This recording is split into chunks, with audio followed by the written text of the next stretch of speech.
is in. The books are in. Yep. They in.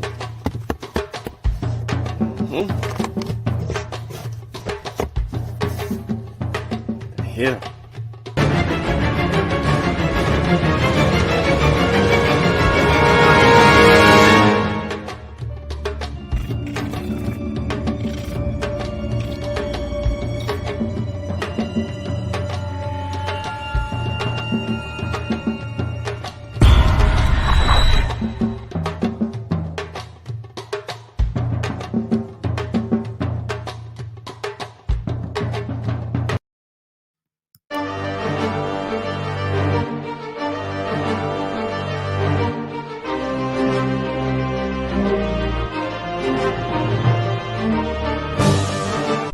Log in to KofiPaisaTV.com and get Spears of the Mossy Volume 1 by Kofi Paisa Research Team, from Spears the Pen Volume 2 by Kofi Paisa Research Team, Spiritual Combat Volume 3 by Kofi Paisa Research Team, One Night Before Bed by Any Harret Shun Calfunny, Kalawa's Trip to the Motherland by Kofi Paisa, From Cocaine to Consciousness by Any Harret Shun Calfunny, As I Learned, We All Learn by Kofi Paisa.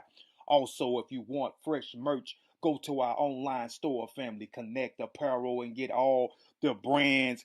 Also, get our 54 deck of quiz and educational cards available now on KofiPaisaTV.com. ETM Hotel, Rennie Sean. Welcome in peace. My name is Sean. I'd like to thank everybody for tuning into the Monster Warrior Clan YouTube channel. Also, like, share, subscribe. Like I said, we deal with West African history, or really all of Africa's history, African American history, culture, customs, traditions, and so forth. Man, if you just joining the building, please like the show, share the show. This is going to be an interesting conversation, presentation, information. So as you come in, like the show, share the show. The people who will catch this on replay, please like the show, share the show. I am going to touch a nerve today, and I know that I am. I am literally, one way or the other, I am going to touch a nerve. And it is what it is. There ain't no way around it. So we got to deal with it how we got to deal with it. And we just want the truth. We want to lay it out. We want the information laid out, and we want to come to an honest conclusion. We want to deal with the information on the scholastic level so that we can move forward as a people. It's about advancing information, growth, and knowledge. So let me go ahead and let me see who all in the chat. Peace, Cedric, Stacy, Marlon, Rashad from West Africa. Peace to you all. Peace to everybody that's viewing in and haven't commented yet. Could be working. Hands not free. Peace to you. Dave B, I see you in the building. Peace to you. Shout out. You know what I'm saying? I don't know if Brother Sutek gonna join. I don't know if Brother Kofi gonna join. I don't know if Satepara, anybody like that, or anybody from the Mossy gonna join. Right now, you know what I'm saying? Shout out to Black Panther and Sister Lima. This their anniversary. It's their anniversary, so shout out to brother and sister Njai. You know what I'm saying? And congratulations on another year. You know, peace to Sister Cache Ivy in the building. The phenomenal sister. Make sure y'all, follow her and all that. Let me see here. All right, hold on. I'm reading the message. Can I read this message publicly? I ain't gonna say who it's from. I'll just say that. So I'm gonna read a message, and I ain't gonna say who it's from. So peace, good brother. I hope you and your family are well. I want to thank you for educating and guiding me as I research the C-19 vaccine. I'm proud to say that myself and my man both were vaccinated today.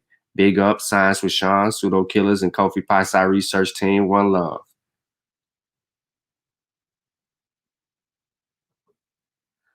That's dope. Man, that's dope. Congratulations to you on that. You know what I mean? That's our job. It's our job to make sure that our people are well informed and that our people have the correct information and that we're doing our job.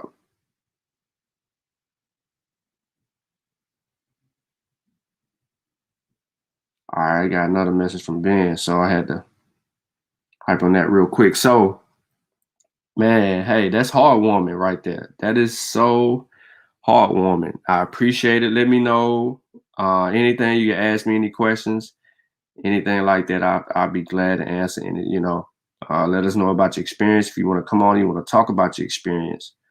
One day, I ain't gonna say who sent me that message, but to the person who sent me that message, if you want to come on and talk about it, feel you're more than welcome to always, or even just to talk about, EFA, the traditions, dance, you know what I'm saying? What you do specifically as a part of the culture. We want to bring that information forth too. I would love to interview you on that information. I know you still tuned in and listening, so I'm telling you this now aloud before I say it in private. But we do want to get your side of what you do because it is very important, and we've seen you in a multitude of things. But yeah, we need to get into that. We want to bring that to the people. All right, so peace, Keenan.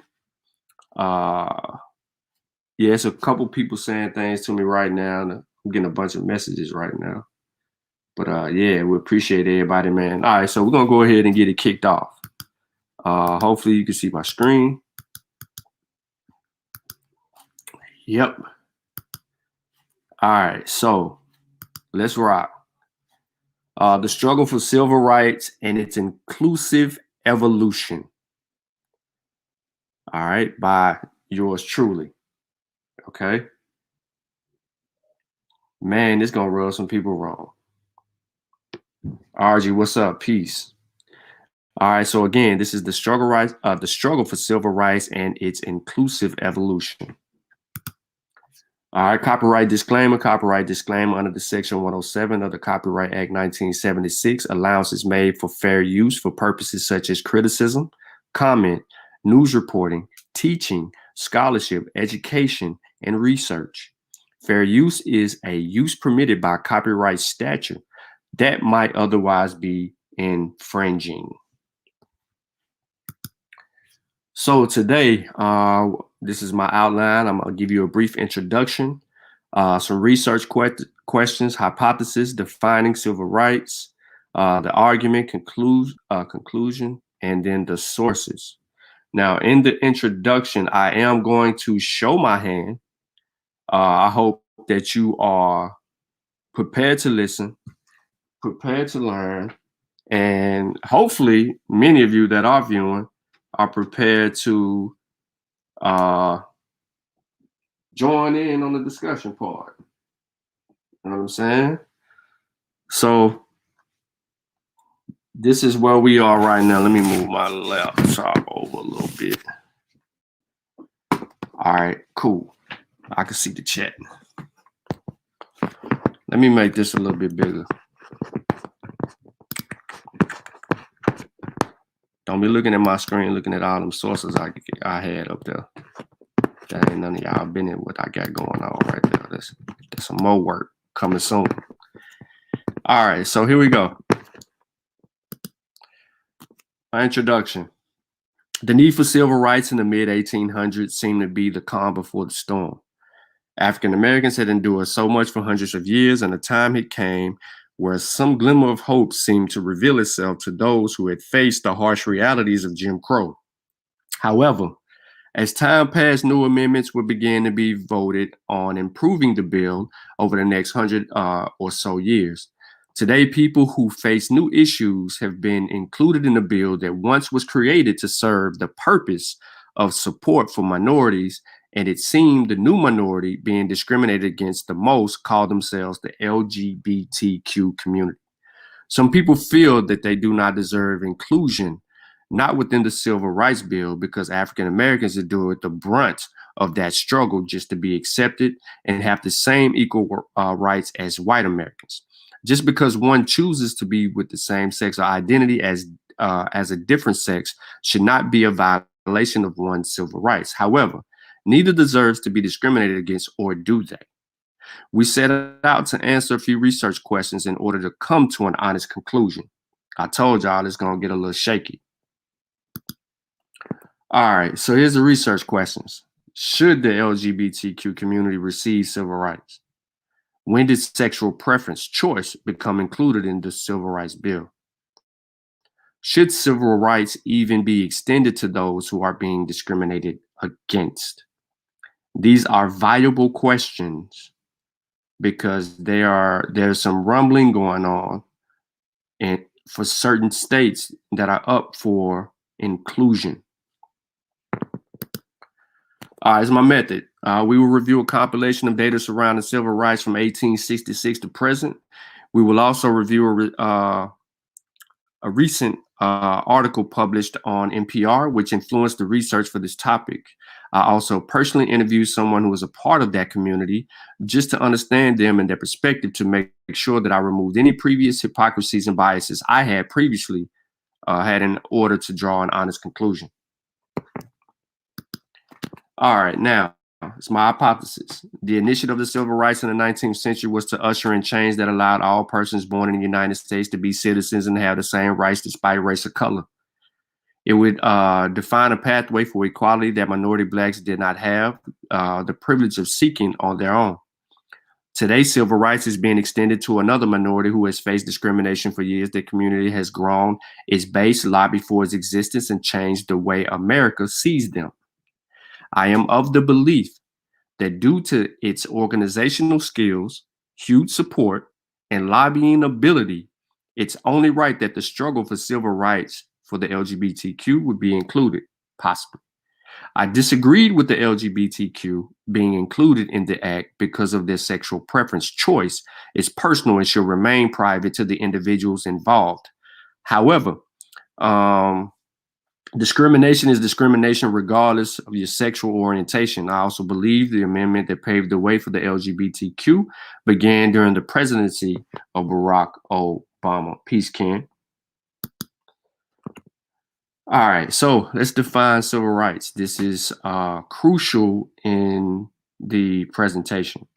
Civil rights is an enforceable right or privilege, which, if interfered with by another, gives rise to an action for injury. Discrimination occurs when the civil rights of an individual are denied or interfered with because of the individual's membership in a particular group or class.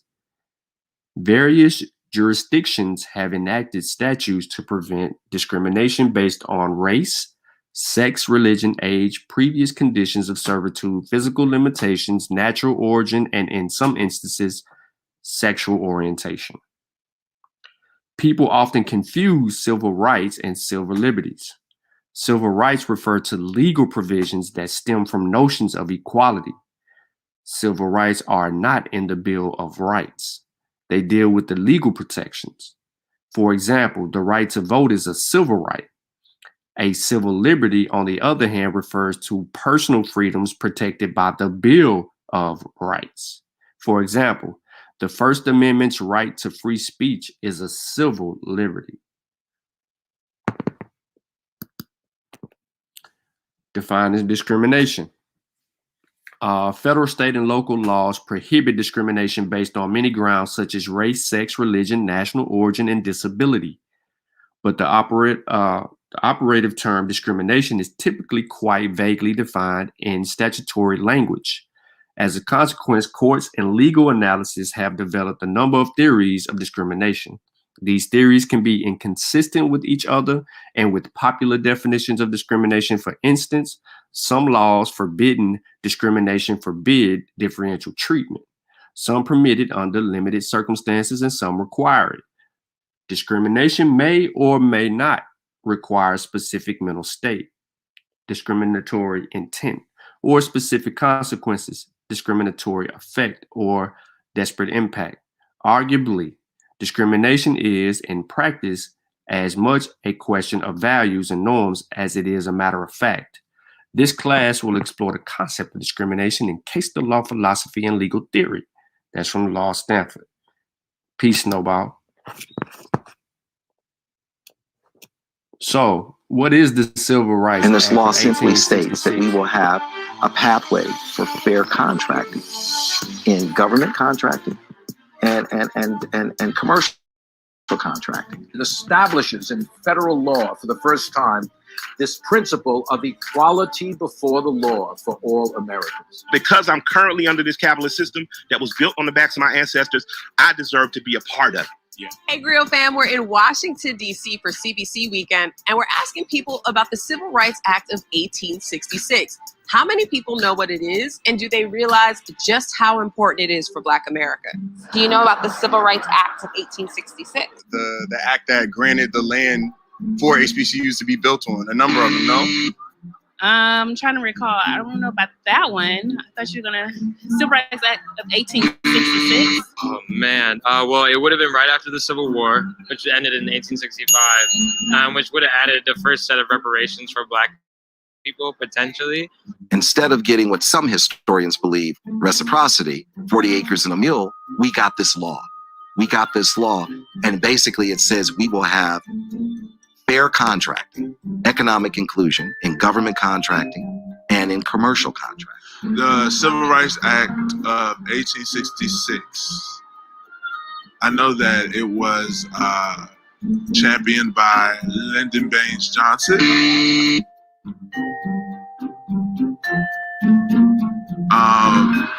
The chair at that time, if I'm correct, was Adam Clayton Powell Jr. Right? Yes, he was the Department of Education chair. Now, what specifically the bill talks about?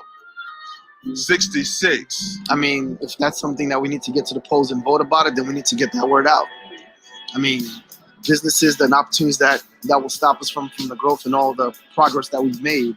I mean, that's huge. That's big news. That's awful. I mean, well, I feel horrible about that. The same way I feel about the dismantling of the Civil Rights Act, the Voting Rights Act, anything. There's a reason that these, like I said, it's the same reason why HBCUs were once brought about. It's because we weren't able to be educated at certain universities in this country. There's a reason why a bill that would allow us to bring businesses why it was established. That's unacceptable, and that's horrible. I wish I knew more about it, and I wish there was more that I knew that I could do now, because we need to continue to have businesses, especially Black businesses. I will say that now, in 2019, it's very interesting to apply that piece of legislation. Super relevant, but at the same time, racism has evolved, and not only that, it's multifaceted. So you have various levels other than just complexion or skin tone or being Black, where racism is an issue in this country, across the world. Like I said, this day and age, a lot of overt racism is prominent. And so sort of adding that support for people who didn't get recognized before and during the 1800s, based off sexuality, based off religious views, where it was more black and white. Now, it's not black and white whatsoever. I think it's even more emphasis and more reason to reapply that type of legislation. I'm pretty sure that they're trying to take as many rights as we have away from us because they think that it might be too much equality now, especially since we know by 2020 or 2050, the country is going to be brown and not majority white. And so, of course, that makes people who are in charge now uncomfortable. So.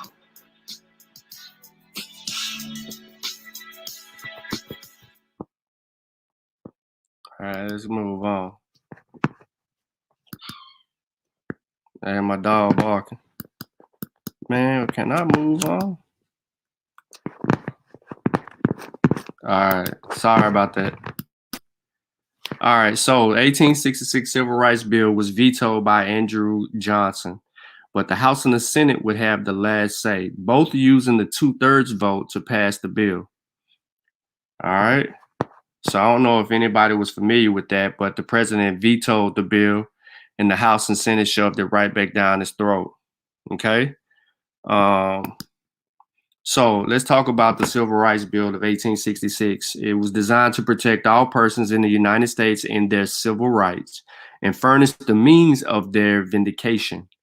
Be it enacted by the Senate and House Representatives of the United States of America and Congress assembled that all persons born in the United States and not subject to any foreign power, excluding Indians not taxed, and hereby declared to be citizens of the United States and such citizens of every race and color without regard to any previous condition of slavery or involuntary servitude, except as punishment for crime, whereof the party shall have been duly convicted, shall have the same right in every state and territory in the United States to make and enforce contracts, to sue, be parties, and give evidence, inherit, purchase, lease, sell, hold, and convey real and personal property, and to full and equal benefit of all laws and proceedings for the security of persons and property, as is enjoyed by white citizens, and shall be subject to the like punishments, pains, and penalties, and to none other any law, statute, ordinance,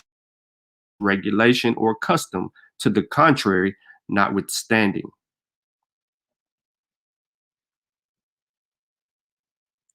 Appreciate it. So that's the Civil Rights Act of 1866. All right. It basically centered itself around race and color. The Civil Rights Act of 1957. The Civil Rights Act of 1957 was the first federal civil rights legislation passed by the United States Congress since the Civil Rights Act of 1875.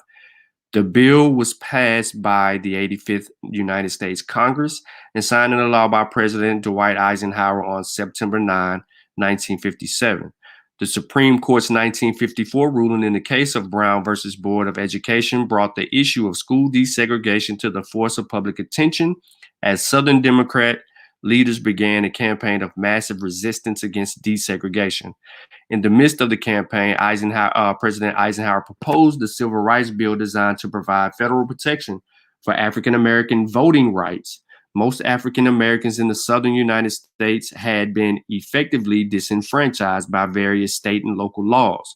Though the Civil Rights Bill passed, Congress opponents of the act were able to remove several provisions, limiting its immediate impact.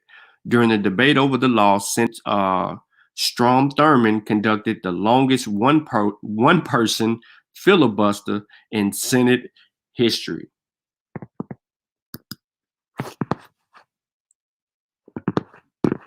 Well, he's not as well known as Dr. Martin Luther King Jr. or Malcolm X, but New York City native Clifford Alexander is a civil rights icon in his own right. Dan Bowens shows us how Alexander helped break down racial barriers under two different presidents. The pen that I have on the very top is a pen that was given to me by President Johnson on the signing of the Civil Rights Act of 1964. Ink from the pens on Clifford Alexander's wall helped write American history. Underneath it is a pen for the Voting Rights Act of 1965. Those laws, both crowning achievements of the civil rights movement, ending segregation, banning discrimination in the workplace, and helping African Americans overcome legal barriers to vote. I use the term inclusiveness, not diversity. That's for sociologists. The 84-year-old's life a testament to the fight for racial equality.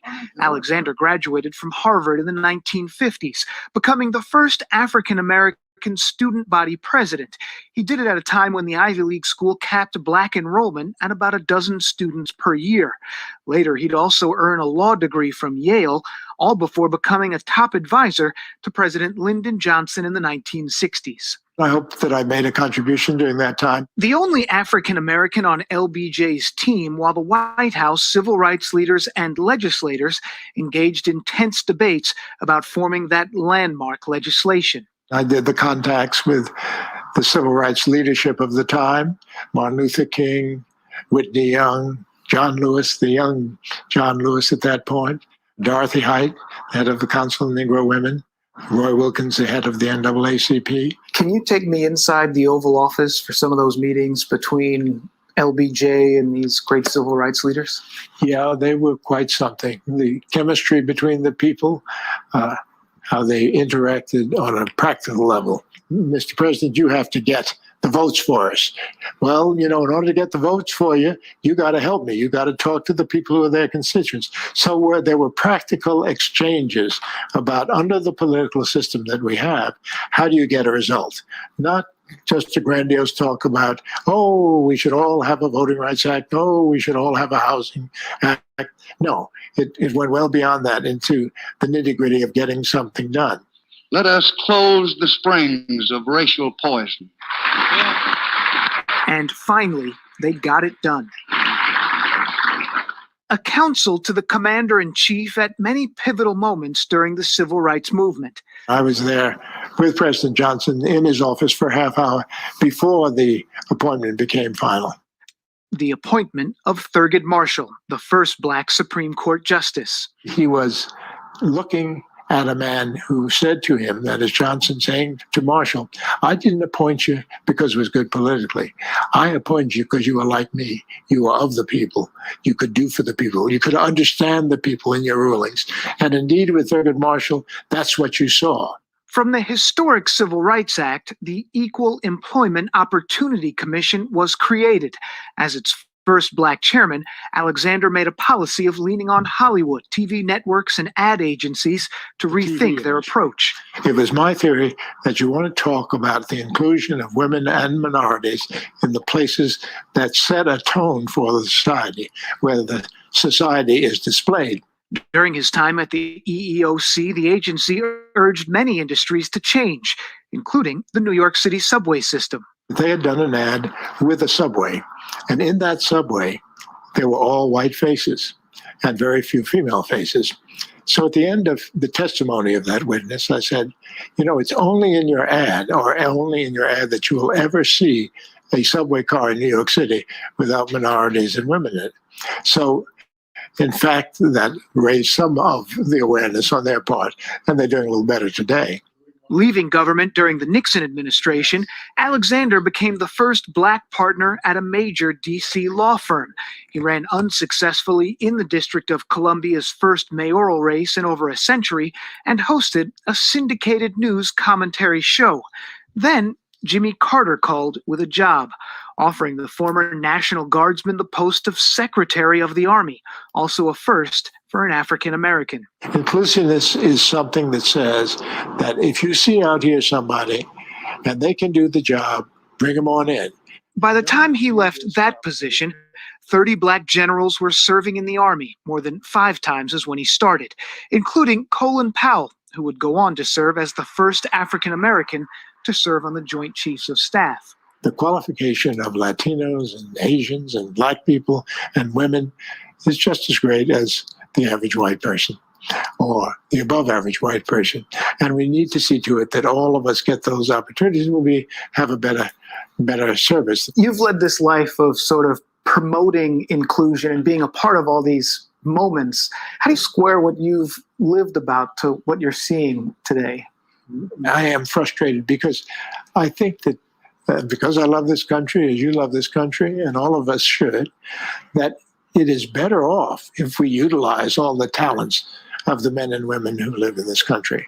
We're a heck of a lot better off if we don't talk about Muslims as an excluded religion.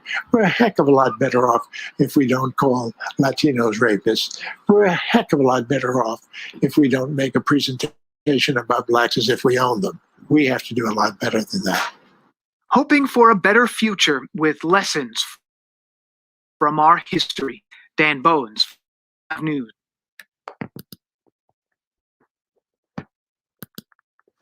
All right, now here's the Civil Rights Act of 1960s.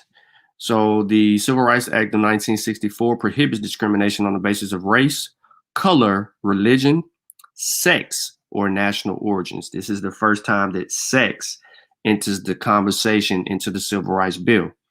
Provisions of the Civil Rights Act forbid discrimination on the basis of sex as well as race in hiring, promoting, and firing. The Act prohibited discrimination in public accommodations and federally funded programs. It also strengthened the enforcement of voting rights and the desegregation of schools. One of the research questions is answered. Actually, two. Sex Discrimination Act of 1975 is an act to render unlawful certain kinds of sex discrimination and discrimination on the ground of marriage and establish a commission with the function of working towards the elimination of such discrimination and promoting equality of opportunity between men and women generally and for related purposes. All right, here's a little quick image here, seminary studies visual regarding the Civil Rights Act. It says religious organizations played an important role in the leadership conference lobbying strategy. On April 19th, Catholic, Protestant, and Jewish seminary students began a prayer vigil in support of the Civil Rights Bill at the Lincoln Memorial. Groups composed of students from each faith took turns standing in silent prayer 24 hours a day. The prayer vigil continued through the Senate debate. 6,500 representatives of the Catholic, Protestant, and Jewish faiths attended a national interreligious convocation at Georgetown University on April 28th to reach out to wavering senators and display religious unity for civil rights. Howard Brody, a courtroom artist, covered the debates for CBS News and sketched the students on Sunday, May 3rd, 1964, when the Senate was not in session.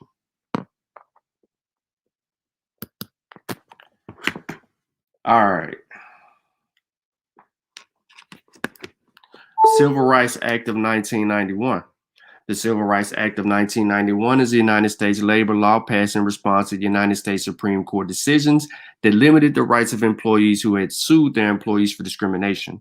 The act represented the first effort since the passage of the Civil Rights Act of 1964 to modify some of the basic procedural and substantive rights provided by federal law in employment discrimination cases. It provided the right to trial by jury on discrimination claims and introduced the possibility of emotional distress, damages, and limited the amount that a jury could award. It added provisions to Title VII of the Civil Rights Act of 1964, protection expanding the rights of women to sue and collect compensation, compensatory and punitive damages for sexual discrimination or harassment. The United States president at the time, George H.W. Bush, had used his veto against the more comprehensive Civil Rights Act of 1990. He feared racial quotas would be imposed, but later approved the 91 version of the bill. So he didn't accept it in 90, but he did in 91. Civil rights of 2008, this is Obama's era. Amendments to the Civil Rights Bill of 1964, Education Amendment of 1972, Age Discrimination Act of 1975 set forth requirements for 1, establishing discrimination based on disparate impact, and 2, rights of action and recovery for unlawful discrimination, intentional or based on disparate impact. Amend those acts and Rehabilitation Act of 73 to set forth requirement regarding a right of recovery for harassment. Now, amendments, Uninformed Service Employment and Reemployment Rights Act of 1994, the Age of Discrimination in Employment Act of 67, and the Fair Labor Standards Act of 1938 to provide that a state's recipient or use of the federal financial assistance for a state program or activity constitutes a waiver of sovereign immunity for a suit by a program employee. So there was a lot of amending that took place in the Civil Rights Act of 2008 under Obama's presidency. All right. Also, he strengthened protection against discrimination in his presidency. Those also included the first piece of legislation we all should know, the Liddy Ledbetter Fair Pay Restoration Act, the Paycheck Fairness Act, the protection or protecting the at this time, the LGBT individuals from discrimination, issued a direct on same-sex domestic partner benefits. President signed the Don't Ask, Don't Tell Act in 2010, The Veterans Health Administration issued a directive to specify care that is available to transgender veterans through VA benefits. After the United States versus Windsor decision in the Supreme Court struck down Section 3 of the Defense of Marriage Act as unconstitutional, the president instructed the cabinet to review all federal statutes to ensure the decision was implemented swiftly and smoothly. After concluding its review, the Justice Department announced that in almost all instances, it will extend benefits to same-sex marriage couples. And we had a run on that. South Carolina is one of about 24 states that have few or no laws protecting LGBTQ people from discrimination. The Equality Act, which is now before the U.S. Senate, would change that.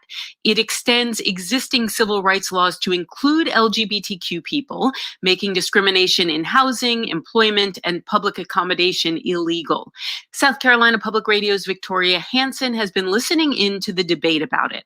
Charleston native Tia Clark finds freedom pulling crab pots from a dock. The 41-year-old turned a coastal tradition into a thriving business, teaching tourists how to lure feisty blue crabs. First crab of the season. Clark never dreamed she could be her own boss. That came from my tough skin of being a Black, gay female living in the South. I'll just say that. She says discrimination is part of life in conservative South Carolina. Clark and her wife of 11 years, Katie Kilham, have learned to endure it. We just know that we're going to face those things and they start to feel normal. For instance, they want children, but they're discouraged by cases of same-sex couples turned away from adoption and foster care agencies. The Equality Act could be life-changing. I think I would be willing to take on a foster care agency rather than just move on.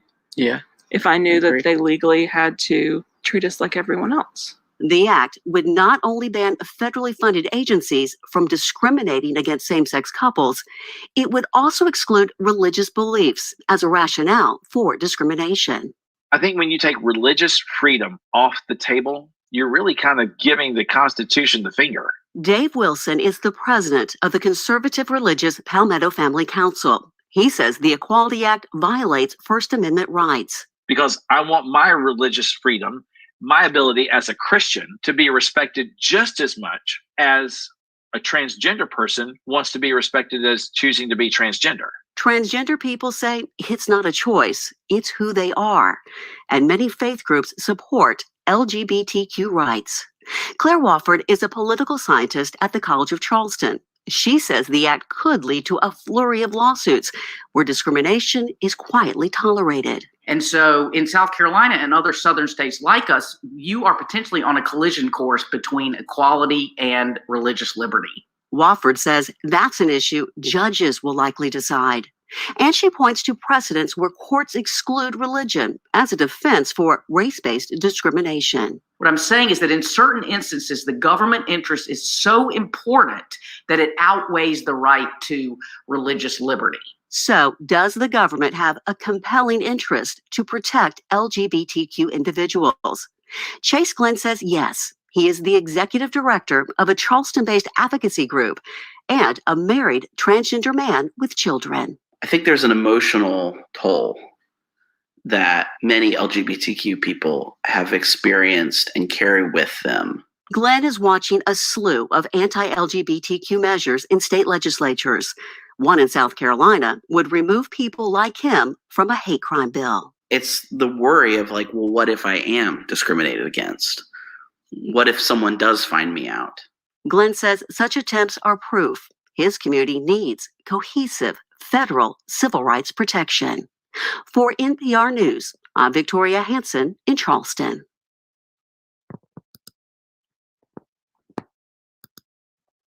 All right, so here's some pieces of the interview that I did with somebody in a part of that community, and I'm gonna give it to you exactly how it went down. So it says people who choose to sleep with the same sex live in fear, and that fear exists due to public scrutiny, especially from parents, relatives, and close friends. So people live in fear for decades, living a lie in the shadows of what someone else wants them to be. When speaking with a sister who happens to be what you would call today a stud, she explained to me that she had to endure a lot of pain and hurt on her own because she could not go to her mother and who condemned that type of behavior or sexual choice or freedom. The day she came out to her mother, she faced resentment and hurt. She said her mother told her she was not raised that way and that she was going to hell. She said she didn't speak to her mother again for a while, but her brother begged her to call her mom and tell her that she was okay. She did, only to receive a long list of messages from her mother explaining to her, although she doesn't agree with the lifestyle, she was still a child and her love will never waver. We continued our conversation about a few other people she knew who are living double lives, and to protect them, details will not be mentioned. However, I will say that they are married, and it's a huge front. One chooses the pleasure of a man, but loves their wife enough that if a decision had to be made, they would choose their wife. And the other is a married couple. Both have same-sex relationships with other partners. This is to help them climb up the corporate ladder. Most of us know plenty of people today who have lived a life for so long that coming out of the closet has been the ultimate relief for them, and some people still live in their fear knowing that the end result may be devastating. Here is where the purpose of this presentation reveals itself. Society has for centuries condemned the act of homosexuality as a sin due to their religious beliefs, and the stigma of being a real man or woman meant you upheld a certain standard in order to be accepted in society. Right now, Lil Nas X is challenging that theory. Challenging that as we speak in his, I would say, outrageous coming out, his flamboyant coming out. However, conclusion, people who choose the sexual preference or gender orientation of their choice actually are having their civil rights violated by definition, but most are being discriminated against because they choose a certain lifestyle. At the end of the day, they are still human beings who have had to endure this discrimination for quite some time. Some people never come out of their shells and tend to live in the dark, and others just want to be treated equally and not looked at as any different than we are. Now, one may argue, what about the transgender folk who are intentionally not identifying themselves to men or women properly, who prey on society? Those people deserve what comes to them. However, they do not make up the overall population of people in that lifestyle. I am pro-heterosexual. I am very hypocritical because I see nothing wrong with bisexual women, yet men, I find it sickening. But I have to face my prejudices and do a better job at respecting people's place in society as I want them to respect my own. Based on the definition of civil rights, the LGBTQ should be included regardless of personal feelings. They have rights that are being violated and they are discriminated against according to the law. Human rights are human rights, and American lawmakers created amendments to protect what they feel like is all people, no matter of race, creed, color, belief, sex, etc. My personal feelings about certain individual choices that are aligned with the LGBTQ are just that, personal. We cannot allow personal feelings to deny any human being in this country their civil right to be who they choose to be or sleep with who they feel comfortable with. It's none of our business. The intent of the Civil Rights Bill paved the way for the situations like these to evolve and be inclusive. And therefore, this bill has served that purpose in the manner it has due to the struggles of our ancestors and other minorities across the board. Sources.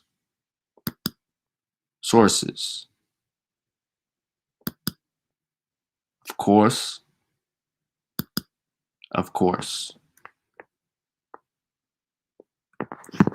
All right, so let's get to the gritty.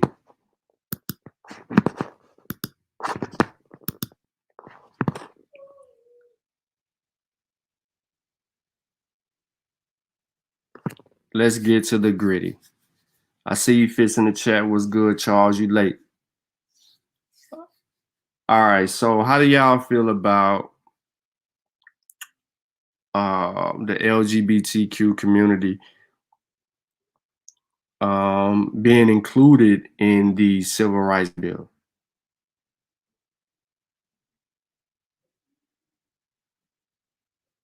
Do you have a problem with that?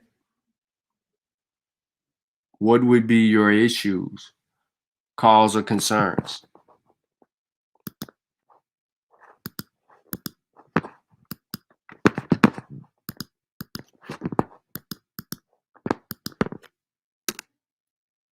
What would be your issues or cause or concerns?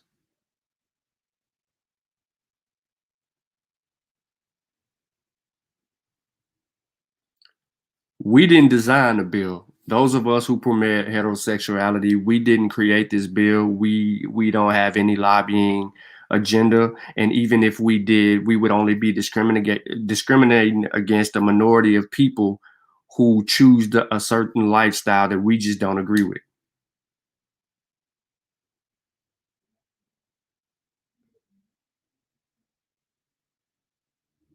Right? And even if we move to a place,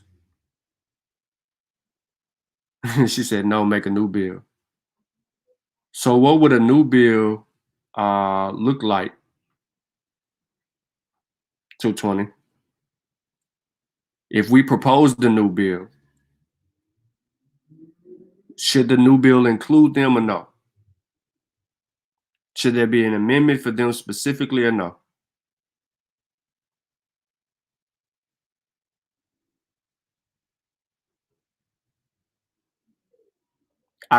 Now I can understand that, Charles.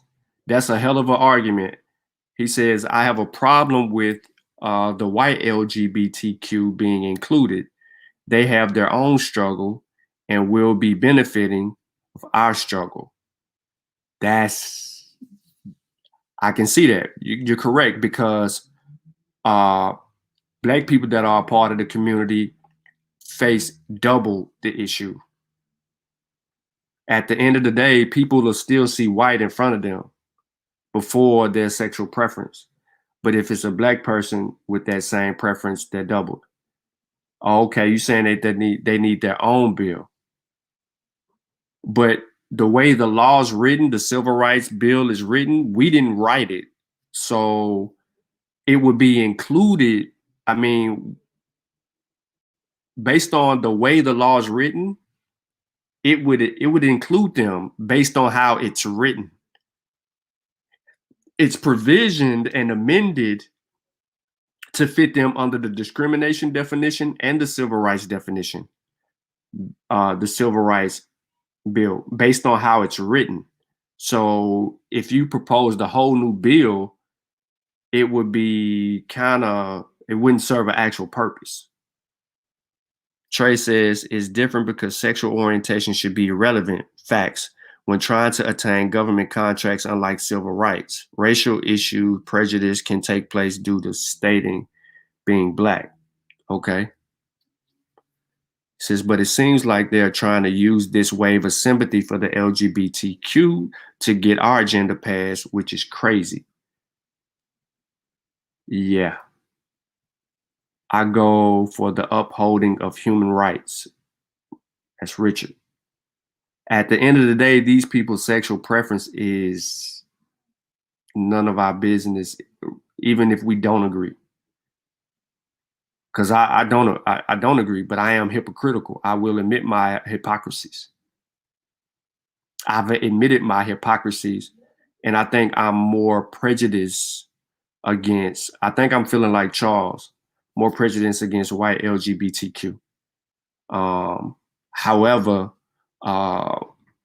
you know, I don't like the flamboyancy or the, you know what I mean? Like when I'm in a certain place or a certain area and I'm just chilling minding my business, and next thing you know, you're being stared down by a flamboyant dude to, you know what I'm saying? Like you know, that part. But I can be around somebody who, you know, I don't get too homophobic unless it's around people that are, and I said that, so I apologize if I offended somebody, but flamboyant people just irritate me a little bit. But I don't have no problem. I've been around plenty of people who like the same sex, but there was a level of respect among them. The LGBTQ argument doesn't make sense to me because sexual preference is irrelevant in business. Like, no one at my job knows I'm in a relationship, but they all know I'm Black. That's the difference. Facts. I feel you, Trey, because for a while I was like, your sexual preference is sacred to you or private. That's private. It's like your religion is private, right? You're still black. So let's work on our blackness together. To hell with your sexual preference is irrelevant to me. Respect my space. I respect your space, but together, let's move forward, right? But I don't feel like anybody who's all right. Let me phrase this real quick. Hold on, it says it's twofold. I'm not sure the angle they are taking on this. I'm with you, Charles. In racism versus the LGBTQ debate, true. And over the top, acting more like a woman than a woman. My wife hates it too. Facts, yeah. Okay, I'm with I'm rocking with you. Yep. Trey raised some good points. So let's put it like this: Waka Flocka was deemed a hypocrite when he came out and said things about Dwayne Wade's son or daughter. Right? He said whatever he said about Dwayne Wade's daughter, son who wants to see himself as a female because that's what he wants to identify as. So he wants to change his sexual orientation to a female, right? So Dwayne Wade's daughter, had to live in her secrecy for a while and then suddenly came about, and then the public scrutinizer. You had several celebrities make comments about that. Okay, Walker was one of them. However, I'm bringing Walker up for a specific reason.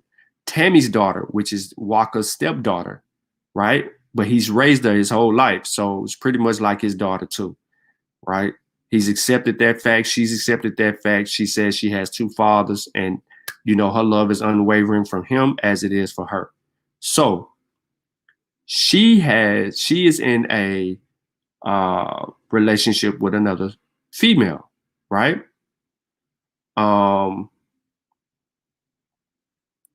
He's accepting of that, which that's why I say the hypocrisy come in that, because I see that and I'd be like, okay, I can accept that. But on the other end, he had plenty to say about Dwayne Wade's daughter wanting to be seen differently. And I had to look at that and say, well, that's the hypocrisy. Absolutely. I don't think that when you're born the way you're born should be, you should say, nah, I want to be born another way. No, just accept who you are and be who you are, right? But then that's a psychological issue. And I can't force anybody to say, to do that. And that's not my kid. That's the Dwayne Wade situation.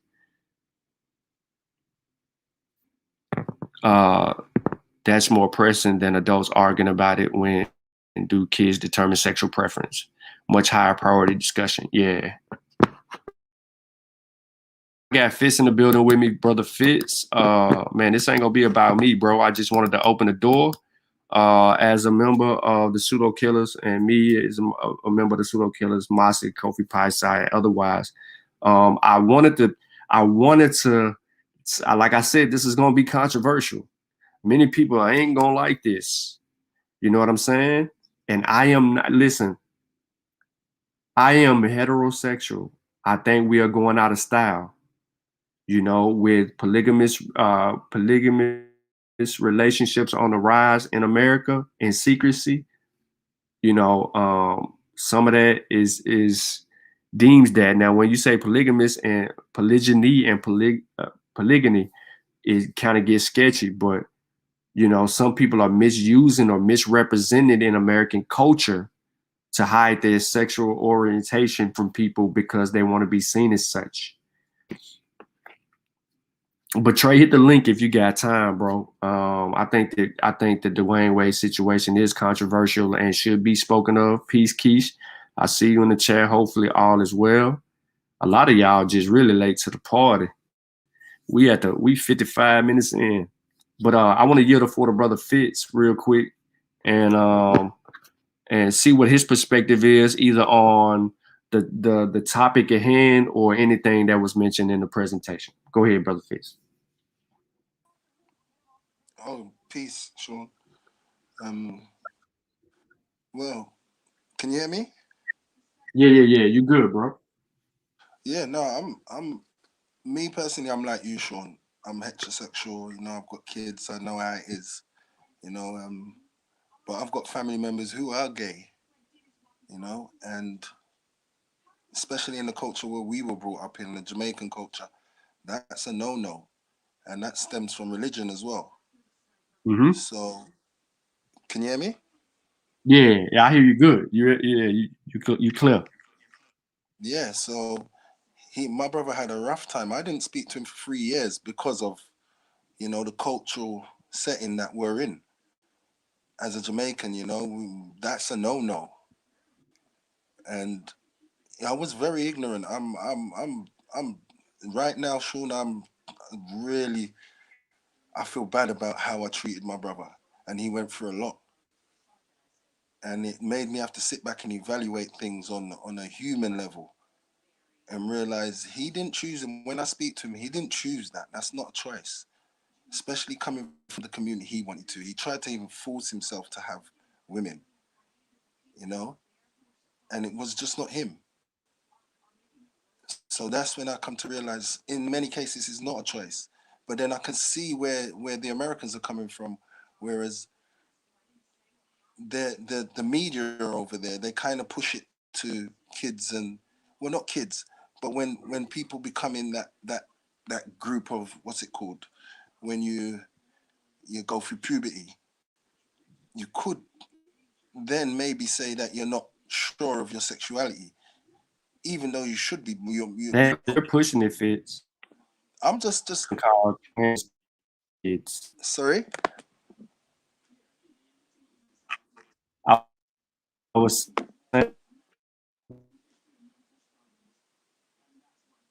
saying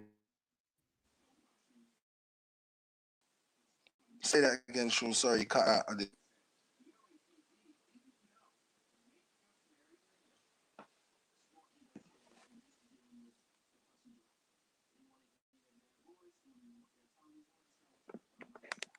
Can you hear me?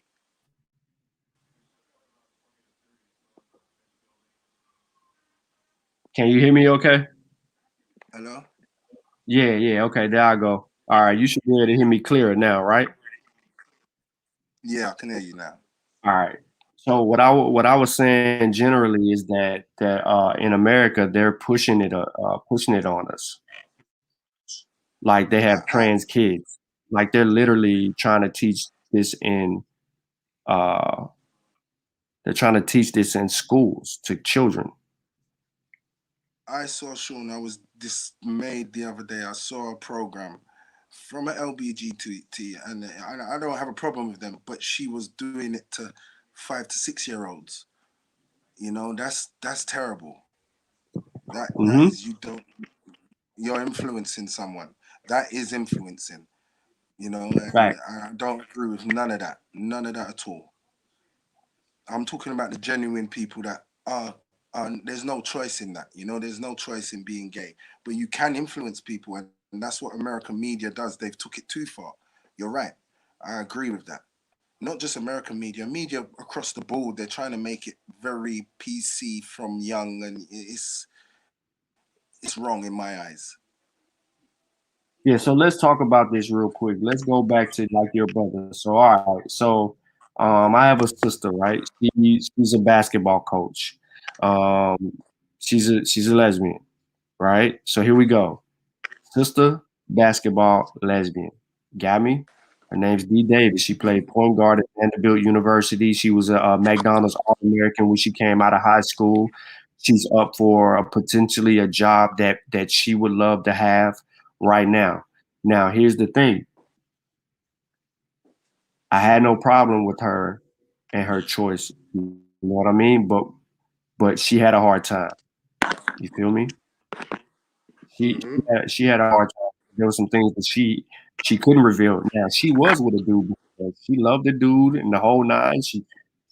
But she said in college, well, not really in college, but at a certain level when she was, coming of age, some things just didn't sit right with her.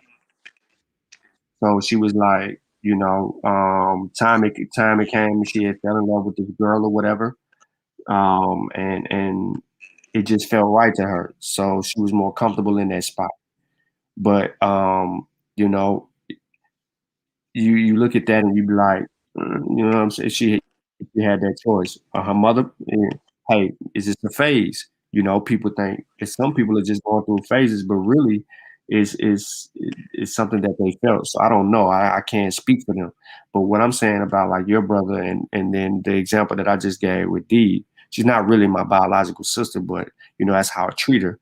Um, that that they had to hide in their truth, right? So Mm.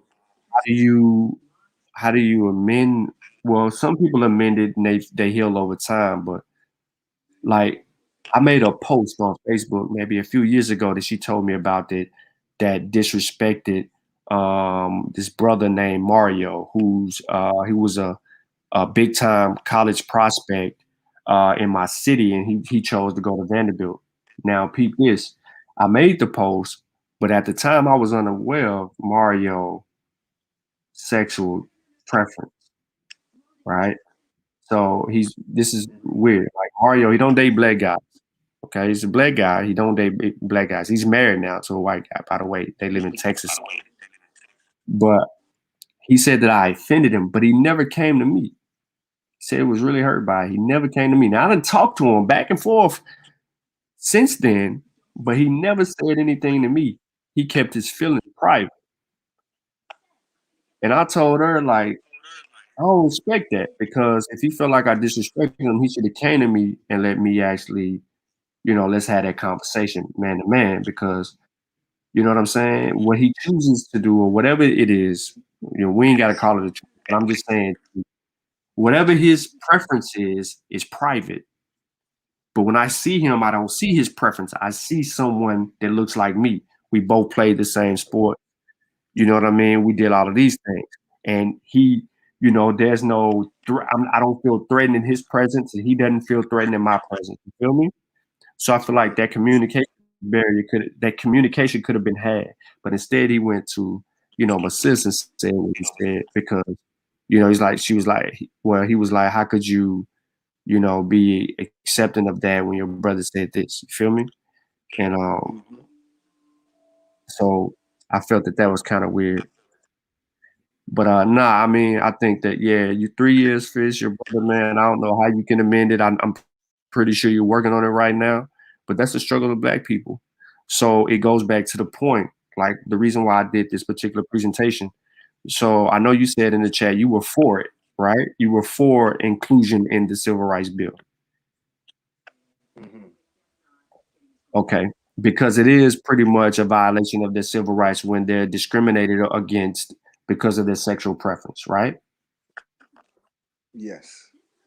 I want to know what 220 Love is because she said they should have their own law, and I would like to see what that perspective would be from her about that. But I think she may have dropped off or whatever. Um, I want to get somebody else's opposing view on it because I'm not supportive. I mean, I'm pro. You know what I mean? Like from an African perspective, I'm locked in. It's like procreation is the thing for me. The brothers that I hang around, procreation is the thing for me. Um, but I don't want to disrespect these people that feel like, okay, because I don't rock how you rock, I can't be around you or something like that. I'm like, nah, that's not the case. Only problem is location. Oh, they're talking about polygamy in the chat. But let me drop the link one more time. I don't know if Richard, if you wanted to say something, but go ahead, Fizz. No, my perspective on it was the same, Sean. Like I looked at it like it's not procreation, and it's a defect or. But then when I started to delve into evolution more and more and more, I come to realize it's just, even though it's to us it's unnatural, it's part of nature. It's natural. It's something. It sounds weird, but it's natural. It's a part of the human and other organisms. It's a part of them. It will never overtake procreation. It just can't. It won't. but it's a part of it. It's, if we want to class it as a defect, as a human defect in our eyes, then we can. And me and you can't get that out of our heads because we're heterosexual. We know we like women. We can't actually put ourselves in that place. It's always going to seem wrong. But on a natural level, and you get into evolution and stuff like that, it's natural. Correct. You know, it's actually natural. It When you sounds get into weird, but yeah, I agree. When you get into the science of it, it's natural because you can see it in nature. And to act like that it doesn't exist in nature is a little disheartening. I see Charles trying to. I don't think you want to pull her in, Charles. She's straight Hebrew, bro. You don't want that. She not African. She don't know nothing about West Africa. I don't think she can cook. You know what I mean? I don't know a financial situation, but I would, if I were you, I would ask for a bank statement to see if she's even worth your investment. Let me see. It says device not connected. Richards tried to get on twice. I'm trying to add you, Richard, but I can't because your device is not connected yet.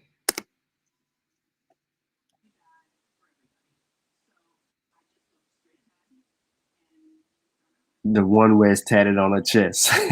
Pure black is killing me too.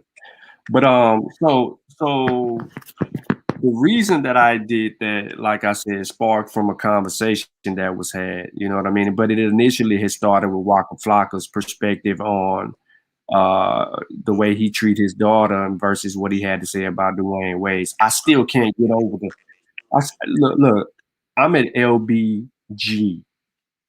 The T and the Q, I ain't there yet. I just got to LBG. You feel me? And I'm just being real, man, because I don't see why people would want to change who they are to re-identify. You're trying to re-identify, and even in your re-identification, you're not even acknowledging it to people because you see people that are that who do present that, and then you have other people who don't and hide it, and they do it for political gain when they're messing with like entertainers and so on and so forth. Richard, it says your guests will need to connect their mic camera before you can add them to the stream. Richard, you need to add your mic and your camera to be added to the stream.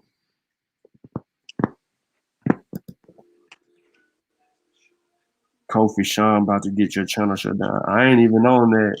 Nah, I'm on the Masi. I ain't on no code. He said, I'm gonna need a bank statement and a credit card. That's right. Facts. Credit check. That's right. My credit score is 760. Man, she ain't got no but 2 pieces of credit lines on there.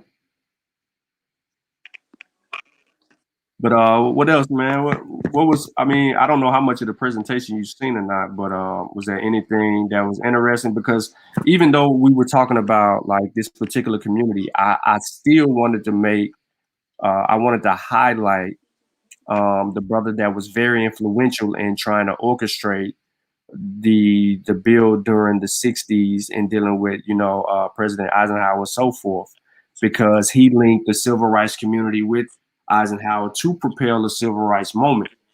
And I don't want that point to be lost and people just focus on the sexual classification of the presentation. I missed that bit because I was listening to Unk. I came in late, but He was live. So look, what I'm gonna do is I'm gonna play it.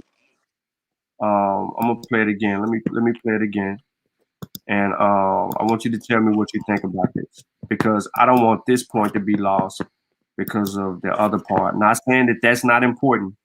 I'm just saying I don't want this point right here to be lost.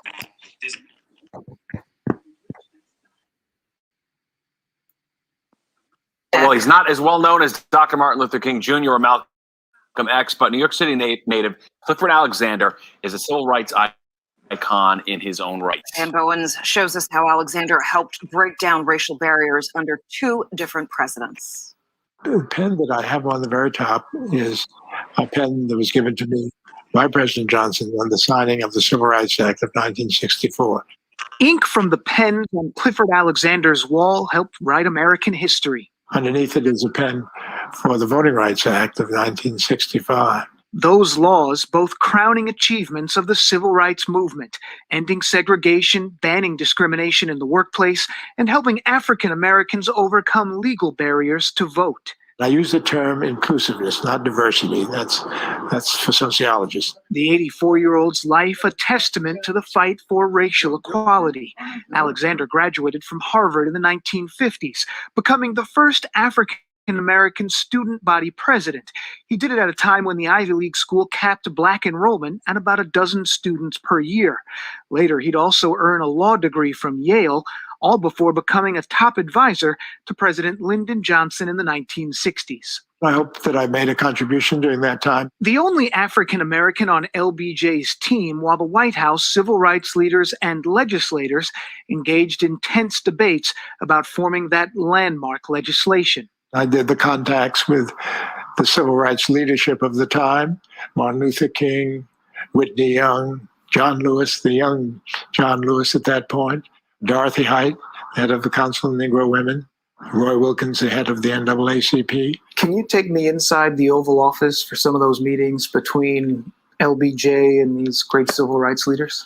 Yeah, they were quite something. The chemistry between the people, how they interacted on a practical level. Mr. President, you have to get the votes for us. Well, in order to get the votes for you, you got to help me. You got to talk to the people who are their constituents. So there were practical exchanges about, under the political system that we have, how do you get a result? Not just a grandiose talk about, oh, we should all have a Voting Rights Act. Oh, we should all have a Housing Act. No, it went well beyond that into the nitty-gritty of getting something done. Let us close the springs of racial poison. And finally, they got it done. A counsel to the commander-in-chief at many pivotal moments during the civil rights movement. I was there with President Johnson in his office for a half hour before the appointment became final. The appointment of Thurgood Marshall, the first Black Supreme Court justice. He was looking at a man who said to him, that is Johnson saying to Marshall, I didn't appoint you because it was good politically. I appointed you because you were like me. You were of the people. You could do for the people. You could understand the people in your rulings. And indeed, with Thurgood Marshall, that's what you saw. From the historic Civil Rights Act, the Equal Employment Opportunity Commission was created. As its first Black chairman, Alexander made a policy of leaning on Hollywood, TV networks, and ad agencies to rethink their approach. It was my theory that you want to talk about the inclusion of women and minorities in the places that set a tone for the society, where the society is displayed. During his time at the EEOC, the agency urged many industries to change, including the New York City subway system. They had done an ad with a subway, and in that subway, there were all white faces and very few female faces.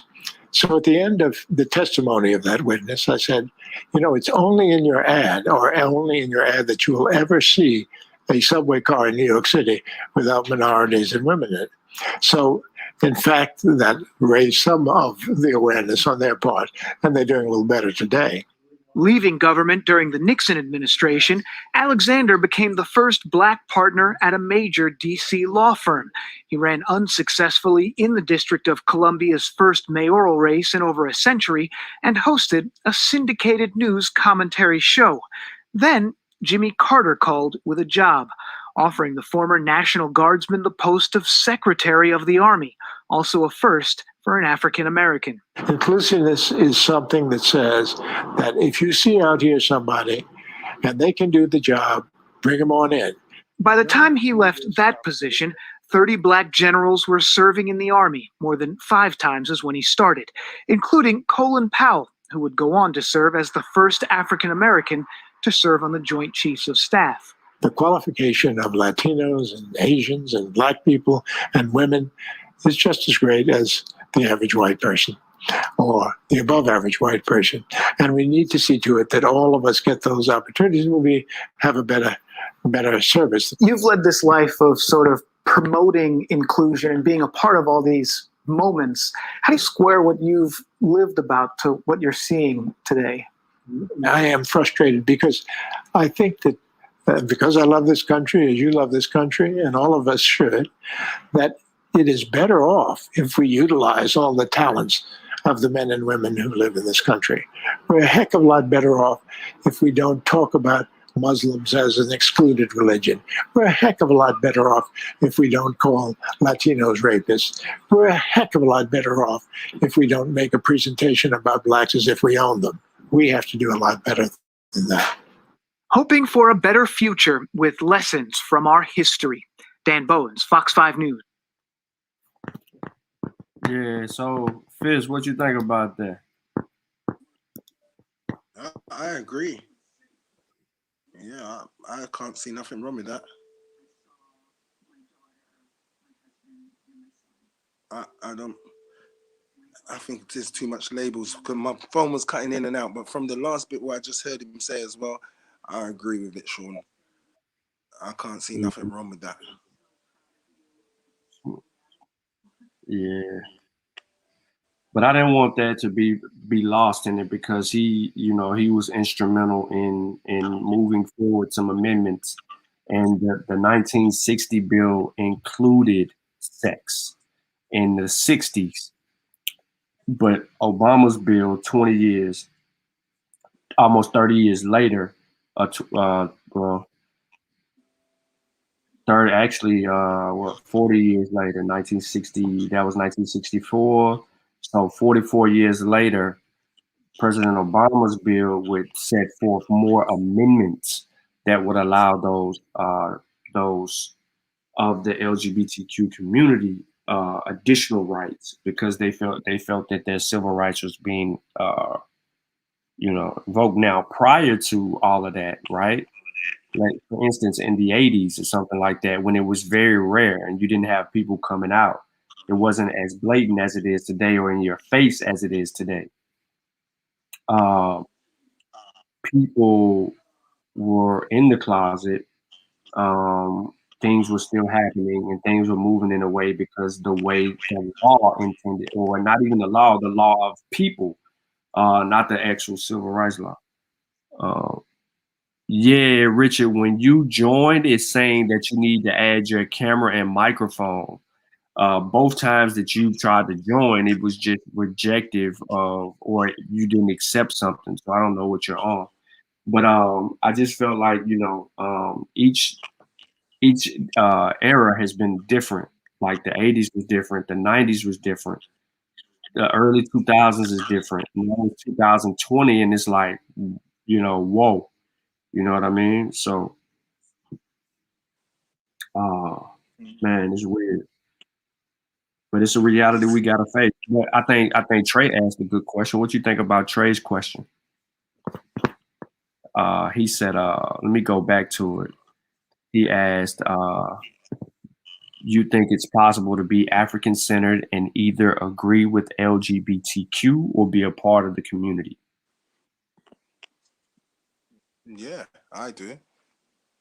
You think so? It depends on what. Go ahead. If it's a broad stroke of being African centered, then yes. But I don't know what he means by African centered. Right. If So he means in a basically, broad sense. yeah. The way I took it is if he's talking about having that, that worldview, the African sentiments, that worldview. That's why I said I answered depending on the model. So, for instance, if he's talking about Dr. Malifa Kite Asante's work, if he's talking about that work and that working model, then I say, well, no. The reason that I say no is because on the continent, that worldview is to promote, procreation, right? They have rites of passages about procreation. They have deities, about procreation, right? The African perspective is centered around the continuum of life as we know it, and that's centered there. I think I'm breaking up, but things like that. So yeah, it's kind of interesting. But man, I don't want to draw this out. I'm gonna give you the mic and let you rock out, bro. Let somebody hop on. Is it only me and you in there, Sean? It's Trey. Yeah. It's you. Go on. Go in. Okay.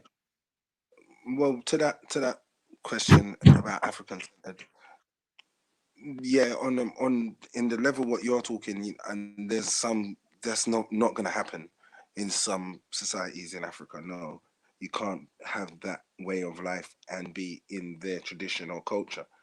But the problem is that Africans are gay as well. They're not excluded. No matter what culture they're in, you're going to find one. And that's where they've got to wrestle with it now and see, well, is their tradition, their old tradition, what they stick to, is it really up to date to what's going on now? That's what they got to wrestle with. We wouldn't really have to, because we know that's just how it is in the Western world. But in other parts, they've got to kind of wrestle with that because they're not going to get rid of it. It's part of human nature.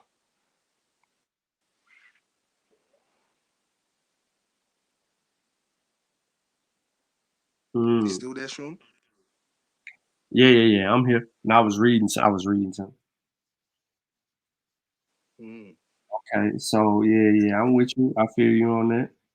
I agree. Man, what I'm gonna do, man, is I know that I got some reading to do on another subject. I got to get through this book that I'm reading. Then I got this extra material that I got to deal with for tomorrow's pseudo killer show. Yeah. Okay, so I'll But see you on there then. hold you up. Anytime we live, you live for this, bro. So I appreciate it, bro. All right. Peace to everyone. Peace to everyone in the well. Look at this fool. Look at Pure Black. I heard Akhenaten. I heard Obama was Akhenaten reincarnated. Oh, hold on, he go Richard. So let's see what he got to say.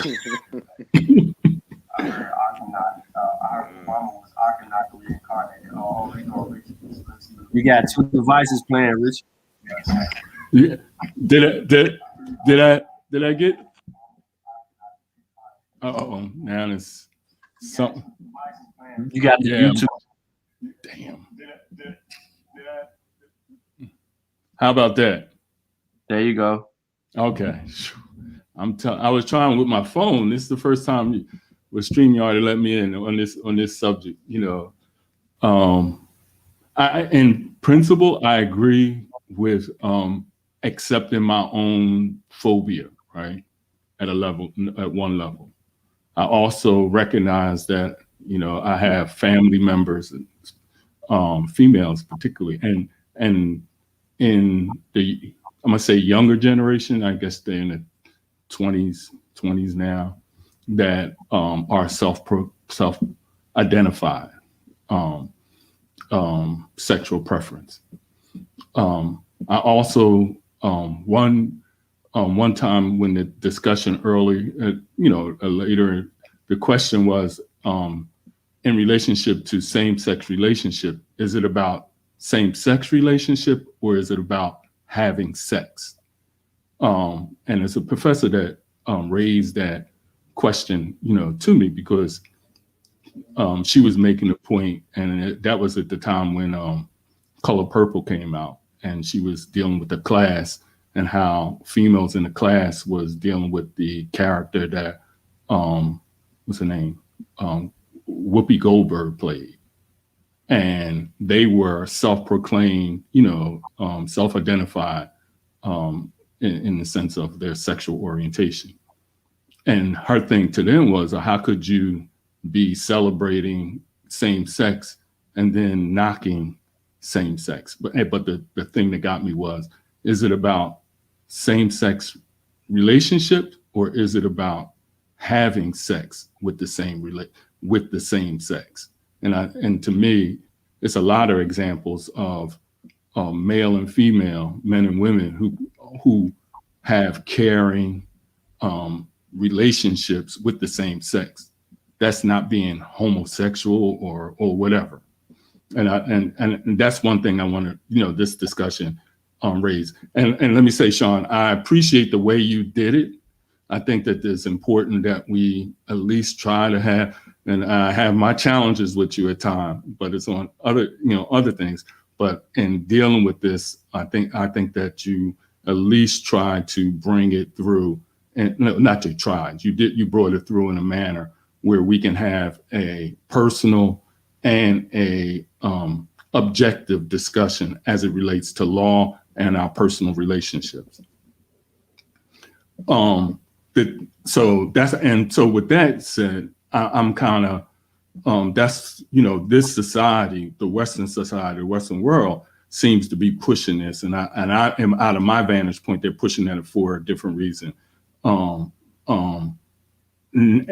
so one side, and I think I put in the chat, my concern is the political competition in the political arena, not just about law, but about resources. Because as any lobbying, I think you mentioned in your presentation, the effectiveness of the LGBTQ political lobbying for legislation. I think we shouldn't deny that. And I think we should compare that to as when you started from, the 1866, how effective in this society have we been? And I know, people will look at the progress, but how effective we are or have been in our political lobbying for the society, because people who have of same sex or of sexual preference and in the white society are, and maybe I'm making it up, and I know you push us to really push for not just have an opinion, but being based and grounded in things, grounded in facts that can be validated and verified. So I'm gonna say, in my assumption, there is a lot in the quote unquote Anglo-European white community that have a sexual preference and now transgender, that are also at the highest level of organizations that have effect on policy and the economy. I don't think that I'm exaggerating with that too much. I can't validate that, but I just can't see that that's not true as it relates to white European or Anglos. I don't see this. I don't think that maybe is some, but I don't see that that's the same thing happening amongst those who are called Black or African, or of African ancestry or lineage, are at the same level and therefore have the same impact of power and influence on society that those who are white. And I think that when you're talking about political competition, we're looking at what, are they representing, I'm talking about Black, are they representing their historical lineage, or are they representing their sexual identity? But whites have the ability to be able to represent their sexual identity and still be representing the historical advantage of being white, Anglo, or European. That's one challenge that I have with this. And I think my last point, and just throwing out there, and I appreciate to be able to have the time to do this, but is because this, I see, especially when it gets into transgender, I look at it, and I've been trying to create analogies that we're talking about augmentation, human augmentation. And in fact, I have two. So where people are able to now, only because of the technology, be able to reconfigure themselves totally from one biological gender to a next. That could never have occurred before. Correct.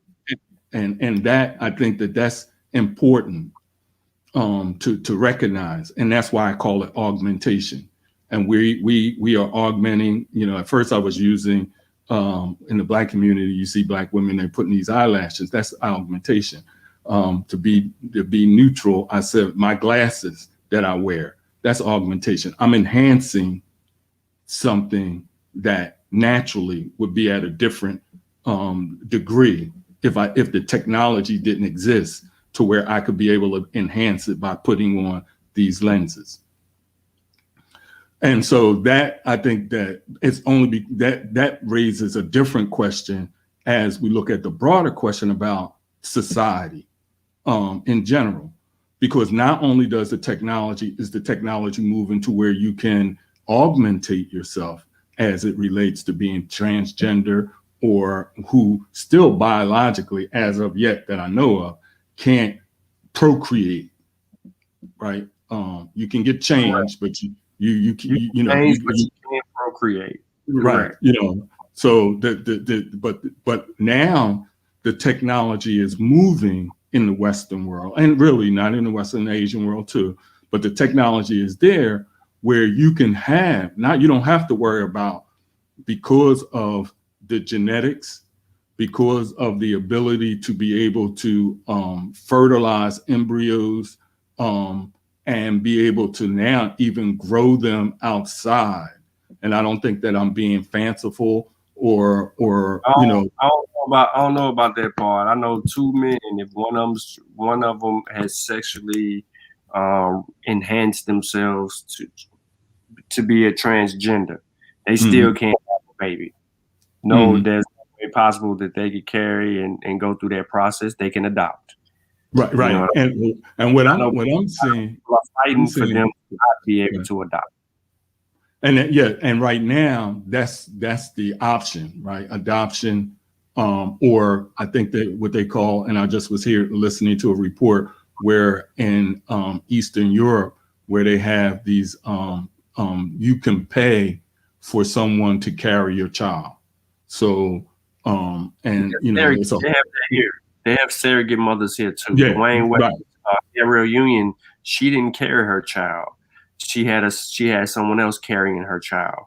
There's other celebrities that had people carrying their child. Like for a while, people were claiming Beyonce had Blue carried, but then she turned around and had twins. You know what I mean? So, I get all of that, but I think that those people are financially going way too far to solidify an identity or a psychological identity to people. So I think I understand what you're saying. My point is, even with all of that being said, do you feel that these people should be included in a bill that once was for a group, a minority who had to fight for civil liberties in this country? Do you feel that they should be included in that bill because as the bill is written, it has opened the door for an all-inclusive? Yeah, and that's and I'm and not because of the question, but I'm kind of confused in how to answer, because and you see me put in the chat about the human rights. Like America right now is not upholding the human rights status. So that's what I believe, that regardless of what you self-identify, I'm going to treat you as a human being regardless. And I think that's a healthy way society should run. And that's one. Historically, as it relates to people of African descent, I'm not a civil rights advocate, only because when we go and you started because of the 1866, and at that point, the civil rights bill or the civil rights position wasn't something that Africans in North America was pushing for. They were pushing for equal rights. And if you look at our particular history, we have created equal rights organizations that were national organizations pushing for, and this was before the 13th, 14th, and 15th Amendment. And so how it moves that we only get placed the civil rights bill, as you said, the 1866, bill, and it was only because that it was trying to guarantee the economic franchisement. And when you played Byron Allen and the challenge from Comcast, it was about the civil rights bill. That civil rights bill was saying that Africans coming newly into as citizens could not compete equally economically within the American nation state, and therefore this bill was to be able to provide. And this is my interpretation from what I perceive, I understand, and looking at it. The bill was about business and certain equalities. And so that was the intent from the beginning. And then as you move, and that's why I appreciate the way you did it, because one, in that, and in what I read, the term that I latched on, it was to say that what we call now African Americans were a protected class, right? And because we were or supposed to have been until Byron Allen, because of Supreme Court judgment, a protected class for especially, then we needed to have certain federal protection as it related to the marketplace. And at the same time, the state rights thing came, and that's where, as you move forward to 64 to 65 bill. And it was interesting how by 75, sex, which was a white woman issue, because they always been upset that they didn't get the voting rights before black men. And I don't want to, belabor that. But so to your question, I'm trying to sidestep it, because to me, if this country don't really deal with human rights, and because of our particular history, and because we were taken out of legally of the human family, we had to been pushing, freedom was to get equal rights and this here whole thing of civil rights. So to me, logic, and my simple logic, them being the LGBTQ community being latched on and broadening this civil rights bill, or which will continue to broaden as the technology advance and the biotechnology advance will continue to broaden. So right now, to answer your question, I would say no, I'm not in favor. I didn't mean to be long, but that, like this, we don't talk about it a lot, and I've been thinking about this a lot. I've been watching the technological advancements, even to, when we talk about the vaccine, the mRNA is a technological advancement, and we have to acknowledge the impact and the effect that has on society that we're living in. And they're just prepping for this with augmentation and being able to, deal with biotechnological advancements to where, and the only thing I would add, Sean, I wasn't really talking about, the surrogate, but from what I see, the technology exists now. You can not only freeze the embryos, and remember we had, embryos and sperm. You can now fertilize them, or they at least have the ability to fertilize them outside of a woman's womb. And I'm my concern, fear, and as it relates to law, civil rights, is once that is done, then the whole procreation that's been going on for whatever. Well, they can't fertilize. So you're saying that they're going to make fake humans? We know that they can be able to put an egg and sperm together. I'm saying that I think what I've seen at University of Penn.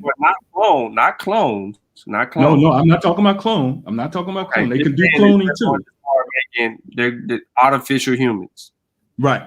Well, at this point, I'm not going to go that far, because that gets into, I don't want to, even though I've seen it, when we talk about the whole thing of the DNA being sequenced, and now they are able to even, and again, that's where the mRNA comes in at, even able to create, or let's use the other one that's using DNA, they can be able to, so you can actually tinker with. They're creating this technology to solve problems, not create a mass issue or create. Right. I understand. I'm just, and that's why, yeah. But as you said, what Sarah did. I'm not saying that you have to evolve with the technology. What I'm actually saying is technology is telling you directly what they're doing. Right. Regardless of the circumstance, they're specific and they identify exactly why this technology is needed. And this technology one day will be able to cure the cancers that keep killing us. Right. And I'm only raising the concern from hopefully from staying focused on the point that the question that you're asking us to deliberate about is that when it gets into human beings and rights as it relates to this nation state, and the whole thing of the evolution of the rights, even voting rights, is because of and I say our meaning the American African, those who were displaced from the continent, is only because of us that freedom was defined more clearly in this nation state, that even rights, as you laid out here in the history, even rights are being more clearly defined. It's only because of our experience and because of our advocacy to clearly define that. And that's what I'm wrestling with. But I'm also looking at the technology that's coming on, and maybe I shouldn't have brought that in, but I just thought that as it relates to augmentation as a human being and self-identification, because right now you go to the city hall, they asked you, what's your pronoun? So it's required almost to identify yourself, not as a male or female or anything. What do you self-identify with? And so this becomes more of the social fabric. And I think that we should be just as much engaged in this. I think the self-identify question isn't for you. Like if you walk in there, they see. If I walk in there, they see. This self is for other people who seem to struggle with identity. And one of the issues that I actually have, and this is why I said the L, B, and G I'm okay with. It's the T and the Q issue with is because the T and the Q has an identity problem, a psychological identity problem, and the L, B, and the G is like, well, if you could accept me, you can accept the T and the Q. No, you don't have a problem psychologically. You know what I mean? Right. And they're saying if I have a problem, I have a right. Right. They don't have a preference because they switching preferences and choices. They're switching their preference and choice. The T and the Q is the issue. It's psychological, and I can't get beyond that because now you're false identifying. Now you're trying to create and change the way you came into the world, because you can't seem to compete with the alpha male. And now you have people that are changing or identifying different and want to compete in athletic sports as something else. Like you want to run track as a female, but you're a male. Right. And you want to be able to outrun them. You want to wrestle.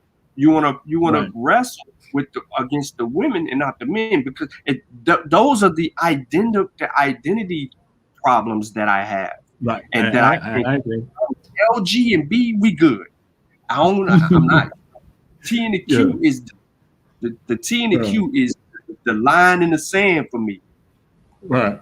And I guess I'm on that, using that, that I'm with you on that. And that's why we have to have discussion, continuously have this discussion and not have it out of a personal or interpersonal, because as we describe, we have family members and we're just not, going to discard our family members, or at least the next generations. They're not going to have no problems with people within the family being self-identified. me or my mother, my grandmother, they may have, because of, the moment they came into this, and the influence, whether it was because of Christianity or Islam, the influence that they might have came under. But those that coming up in the future, they're not going to have that challenge, because, as y'all said, that they've already, made for grammar school children to where they could be able to, have the bathrooms and whatever in school. We see the programming as far as the actual programs that we watch. Those young children growing up, they're going to see it as a normal thing, just like Big Bird and the Muppets. So this, for them, it's not going to be no thing. But we have to raise the societal question. Is there challenges at the society? And that's why I'm centering my concern into the technology, because the technology is never going to drive a sexual preference or identity. We ain't never got no problem with that. Technology is not inspired to change one's choice of identifying differently or preferencing. We gotta keep that.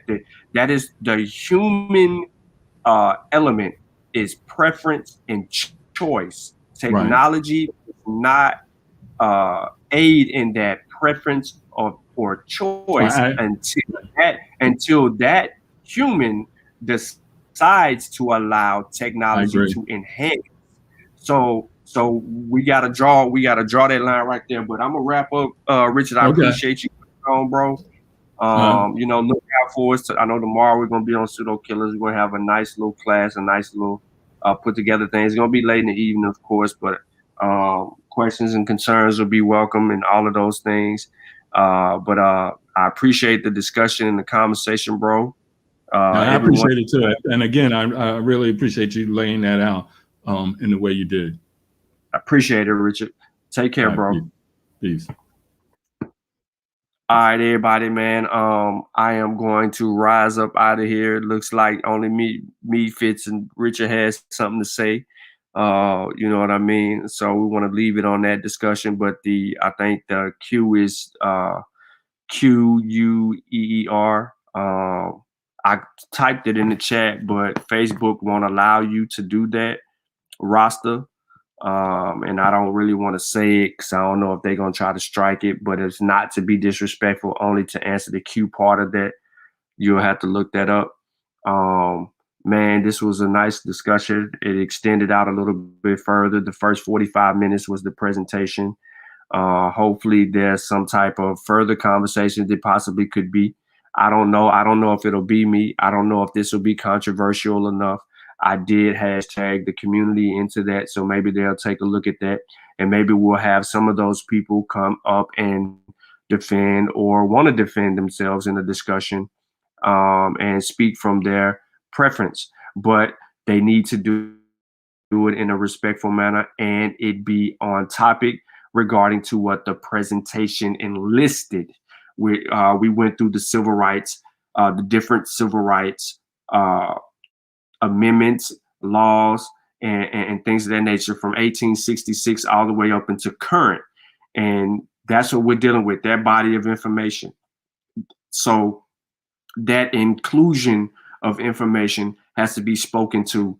And if they want to make an argument for the reason they feel that their civil rights are being violated and, of course, discriminated against, then please, in the comment chat, express yourself, rightfully so, and we'll entertain. We may, I won't say, I won't promise, we may entertain that depending on the way you present that.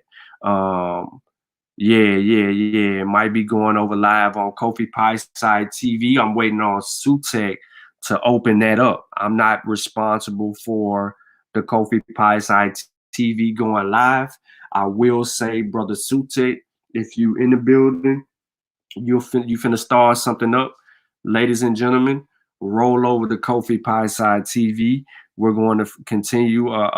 We may either continue parts or pieces of this discussion, or it may be a whole nother historical lesson. I hope you guys find this presentation useful and moving forward, and that, you know, this is educational in its purpose and its intent, and that you take the small jewels that was in this presentation out of them and use them usefully.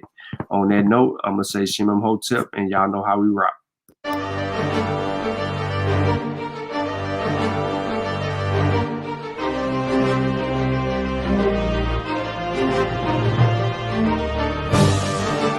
Log in to KofiPaisaTV.com and get Spears of the Mossy Volume 1 by Kofi Paisa Research Team, from Spears the Pen Volume 2 by Kofi Paisa Research Team, Spiritual Combat Volume 3 by Kofi Paisa Research Team, One Night Before Bed by Any Harret Shun Kalfunny, Kalawa's Trip to the Motherland by Kofi Paisa, From Cocaine to Consciousness by Any Harret Shun Kalfunny, As I Learned, We All Learn by Kofi Paisa. Also, if you want fresh merch, go to our online store, Family Connect Apparel, and get all the brands. Also, get our 54 deck of quiz and educational cards available now on KofiPaisaTV.com.